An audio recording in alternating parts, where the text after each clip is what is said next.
साफराव दिनै फुङावनो मोननै गिख्रंथाव लामा जाब्रबथाय जायो। बे मोननै लामा जाब्रबथायाव सासे सुबुं थैनायनि अनगायैबो गोबाङा जखम जायो।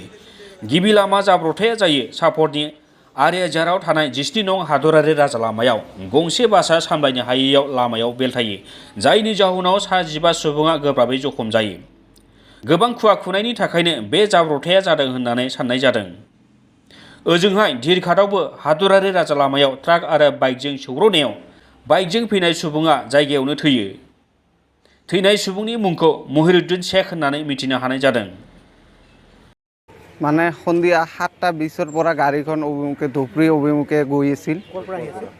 যোৰহাটৰ পৰা। তাৰপিছত ক'ত কি হ'ল?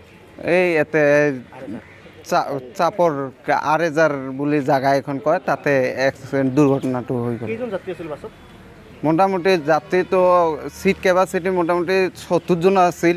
ইহঁতে ডাবল লৈ আহিছে মানুহ। ঘটনা মানে কি হয়েছে, তার মানে আমি জোরহাট থেকে গাড়ি দিয়ে আসছি। গাড়ি দিয়ে আসার পর তারপরে মোটামুটি 6:30 বাজে পুরো কুয়াশায় আছিল। 6:30 পুরো কুয়াশায় আছিল। আকপাক দিয়ে গাড়ি ইচ্ছিল, গাড়িখান বাঁচাবার যায় গাড়িখান পাল্টে দিচ্ছে। কি গাড়ি আছিল? কি বাস? এখান মায়ের আশীর্বাদ বাস। হ্যাঁ, ক'ৰ পৰা কলৈ আহি আছিল? জোরহাটের পৰা ধুবুৰী।